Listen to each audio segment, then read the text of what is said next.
Padron, McKelty Brown's husband, over the years has been one of my least favorite people. Second only to Cody. Maybe third. We gotta throw Robin in there too. But that may need to change, and let me explain.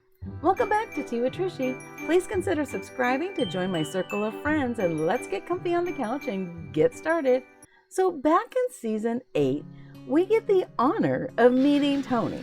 He is McKelty's short-term boyfriend, who she is insisting on getting married to right away. You know, as a parent, my first thought is she pregnant? Why is she rushing things? But we all know that wasn't the case.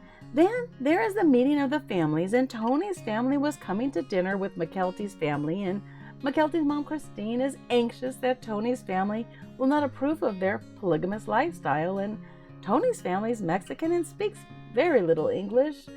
Of course, Christine is nervous that they will all be staring at each other because they can't communicate due to the language barrier. McKelty shares it's the mixing of the cultures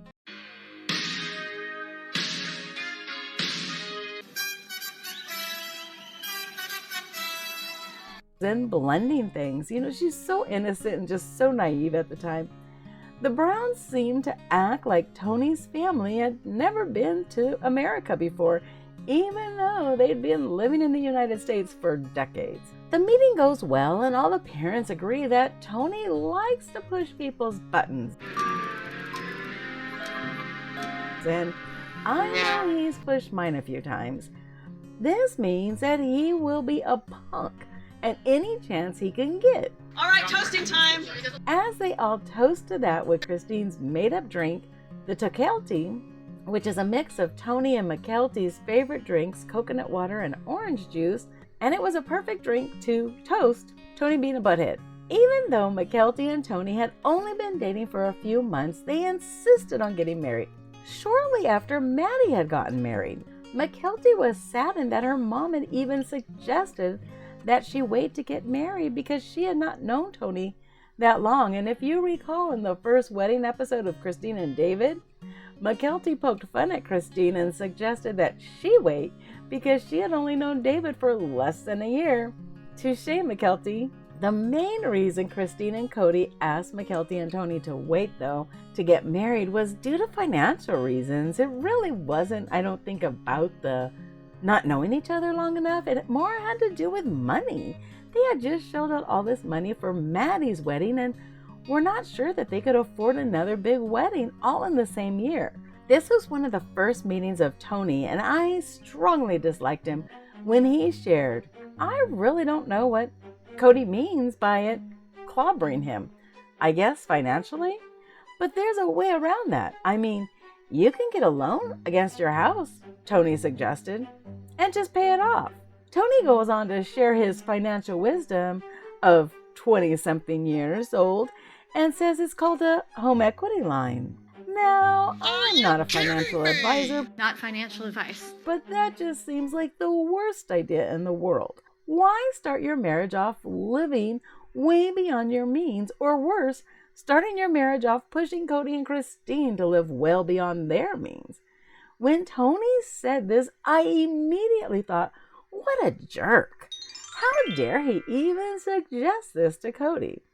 I was not alone in my thoughts, and what do you think about Tony's suggestion of a second mortgage to pay for his wedding? Well, IG wasted no time blowing up McKelty's page saying, "I can't believe your ungrateful BF just suggested that your father take out a loan on his house to pay for your wedding. Unreal. Hate to say it, but I think he's a gold digger. Even his reaction to a backyard wedding? He's a bum and she can do much better. I just wish she could see past her insecurities. She's got a lot to offer, Mr. Right." And another said, "And what was the comment from him about your parents getting a second mortgage to pay for a wedding? LOL, that big boy has a lot of growing up to do. He's been obviously spoiled by his parents. I get a bad vibe from this kid. Sorry." I was right there with all these comments, and I was agreeing with them and what they were saying and wishing and hoping McKelty would wake up and see what we all saw. Now, Aspen did jump in and post in support of Mykelti and Tony, stating, "The starting was rough with Mykelti and Tony, and we just wanted what is best for her. They are absolutely wonderful for each other, and we know that now. As a parent, of course, we all want the best for our kids, but my goodness, going into debt is not a good thing. I wouldn't even go into debt for my own wedding, so I definitely wouldn't go into debt for my kids, as much as I love them. Being out of debt is the only reason I'm able to even consider retiring early. It's just around the corner, and I cannot wait to have more time to create more videos to share with you, besties, my circle of friends." So I definitely do not agree with Tony and his suggestion of getting a second mortgage to pay for his wedding. No way. That is not even right. There's always a but.